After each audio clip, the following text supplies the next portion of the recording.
What's up, everybody? It's Johnny Pro here. We're live with no other than the Mountie, Jacques Rougeau. How are you, sir? How you doing, Johnny? Nice to meet you. Nice to meet you.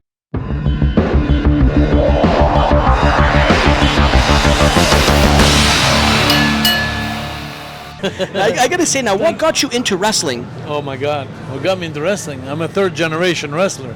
I was about 3-4 years old. I used to go see my uncle, my dad, my great uncle. They used to go wrestle. So I remember when I was young, Abdullah the Butcher and Joe the Duke used to come to my house to talk over the match that I was going to have with my father, and I was about 3-4 years old. I was brought up into wrestling, absolutely. My father was my hero, by the way. Yes. So it was easy for me. It just runs in the family. Basically. Oh my God, there was never no question I was going to do anything else. Now, who are your favorites growing up? My favorites growing up, I got a bunch of them. My favorites growing up, I was very, very impressed with Andre the Giant. I loved Eddie the Brain Creechman, the manager. I don't know if you heard of him, Eddie the Brain Creechman. He was Abdullah the Butcher's manager. Butcher, okay. He was so scary. And I'm one of those guys who I like to be afraid. And then Little Beaver Sky Lolo. I don't know if you knew the midgets back then. I recall Abdullah the Butcher for sure. Yeah. So how old are you? 30. Yeah, so I better get back up in the age. Right? I'm probably going to lose in the conversation. But yeah, my favorite wrestlers, to be honest with you, I really liked Big Boss Man a lot. Tito Santana was really fun to work with. Coco Beware, I enjoyed Coco. I got my bird here. Let's introduce the bird here. Yeah, I got my bird here. Hello, Matife. And what do you call the bird right here? Sunny. Sunny. So this is Sunny. Let's show Sunny here to the world. So Sunny here. Yita Matife. Yita. Hey, Sunny. And this is Sunny. So Sunny's my pet. So she's with me all the time. Remember Matife? Hi, Sunny. Yeah. So I like Coco Beware so much I became him. Exactly. Yeah. Now, how was it growing up in Quebec? It was awesome. Wrestling has been always very, very strong in Quebec. Guys that came out of there like Dino Bravo and Ricky Martel and one of my students, Kevin Owens, and then there's Sami Zayn. Yeah, Kevin Owens was my student. Wow. Okay. I've known him, broke him in the business for 4 years. How about to see now their success? Like, what does it mean to you? Well, it means that we got good wrestlers in Quebec. Exactly. Yeah. Sami Zayn.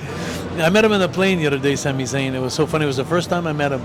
I was coming back from Halifax, and he was so nice to me. He just came up to me and he shook his hand. He was going on a tour to Japan, and then I realized that things don't change. We used to be on the road 25 days a month. Exactly. And those guys are on the road a lot. It's not as bad as with us, but here comes my lady. So there's my lady's gonna Thank take. you. And now let's talk about, you obviously tagged with your brother. How was that? That was awesome. Working with my brother Raymond, there's not a better teammate I could have had. Because, when you grow up in wrestling, you wrestle at home on the couches in the Chesterfield and you do everything. You know your brother so much by heart. So when we were in the ring, we were doing so many things without looking behind us to see if he was there. Like we could hear his voice, we could feel him. So you got this feeling when you work with your brother that's stronger than any other feeling. I had a great run with the PCO, Carl Willett, who's still going now. He's like the Energizer, like Bunny. Maniac, Still. It's amazing. And then, but the contact mentally was never be as strong as with my brother. We worked together, we understood each other. We were brought up with the same values also. So when you're brought up with the same values, that means being on time, always giving 100% when you go into the ring. If a fan stops to see you, be nice to him. Take the time at 4 o'clock in the morning, 5 o'clock in the morning in the airport. Just take the time and make him feel like he's special.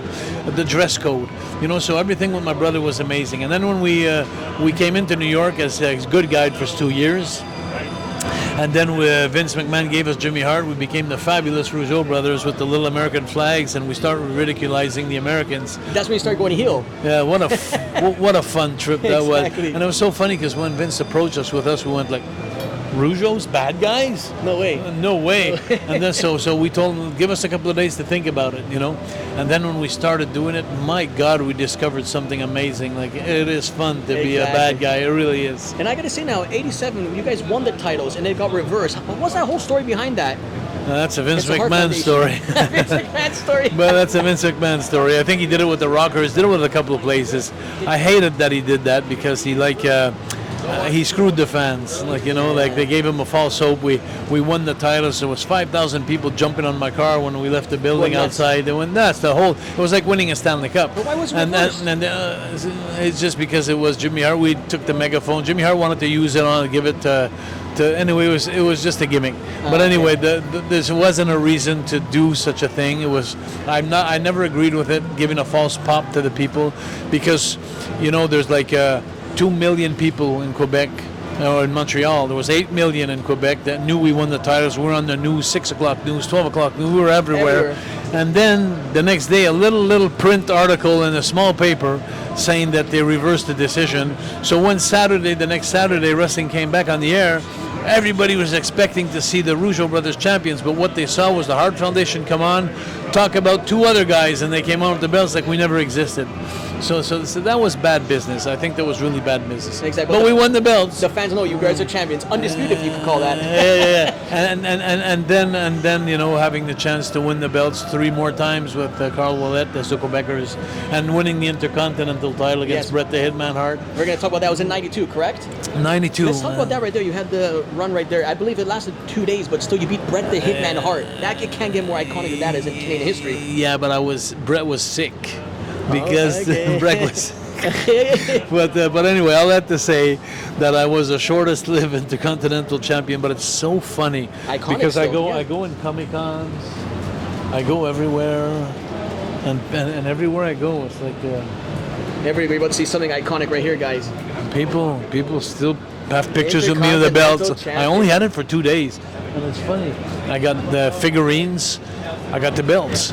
Everything had the belt. So it's amazing how in those days the belt meant something. Whoever held the belt in those days, it wasn't like they're throwing it from one to another. I was the only one they threw it from me to Piper, but 2 days later.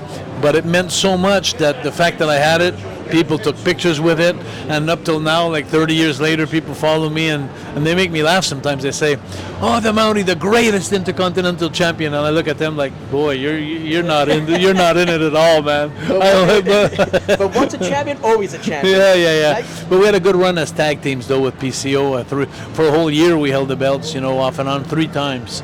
Beat the Steiners on our first night in, and then beat Men on a Mission, beat Marty Jannetty 1, 2, 3 Kid, and had a great run with PCO. But my biggest win. No.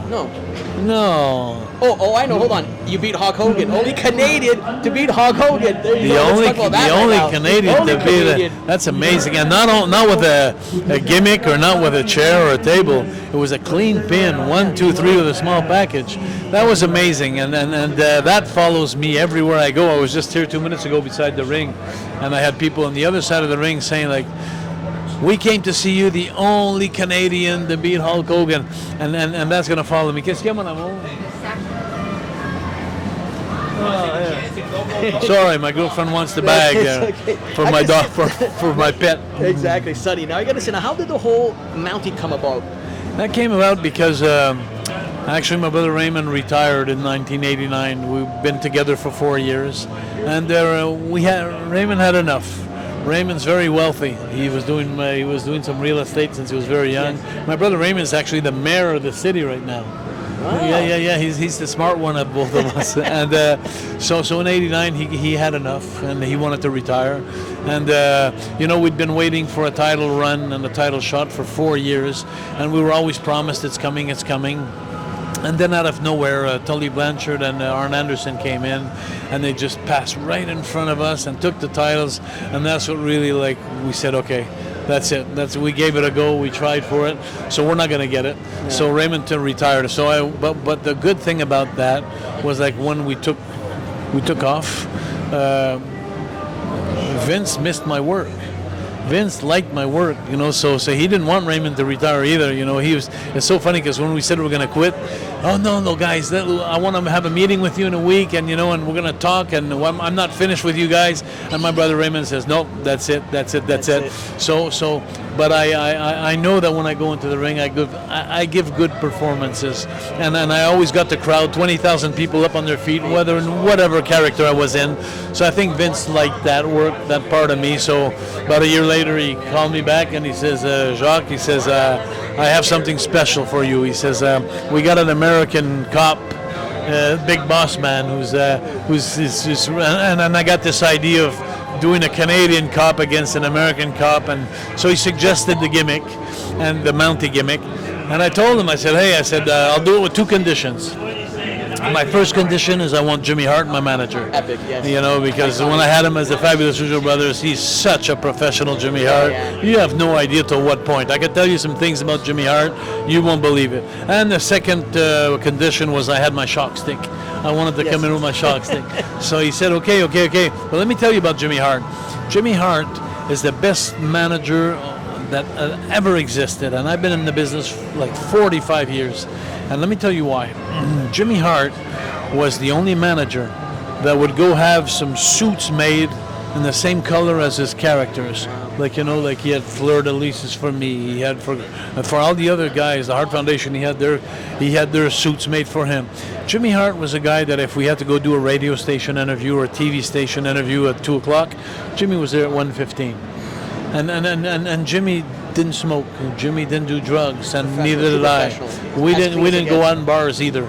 So Jimmy Hart was always on time, always reliable. Jimmy Hart made all the music of WWF, yes. all the songs of WWF. He made 2 of my greatest songs that were one of the 10 top songs in the history, which All American Boys, We Don't Like Heavy Metal, We Don't Like Rock and Roll, all we like to listen to is Barry Manilow. And then we got I'm the Mountie, and it's all Jimmy Hart that created those songs. So when you have a guy professional like that, and he was also a guy that when he was the only manager that would come on a microphone with his prodigies, and the announcer would say, whether Mean Gene or whoever, Billy Red Lion or whoever, they'd come up to him, or Ken Resnick, and they'd say, well, Jimmy Hart, you know, it's nice to have you here today. You're with the Fabulous Rougeau Brothers. Well, Jimmy, what's up and what's going? And he'd say, well, let me tell you something. My man here. He would never say, well, let me tell you something. I'm the smartest one. I'm this, I'm that. It was always his men. He always put his men in the front. Yes. Go see any interview Jimmy Hart did, compared to all the other managers. They're always the smartest, the brain, or whatever.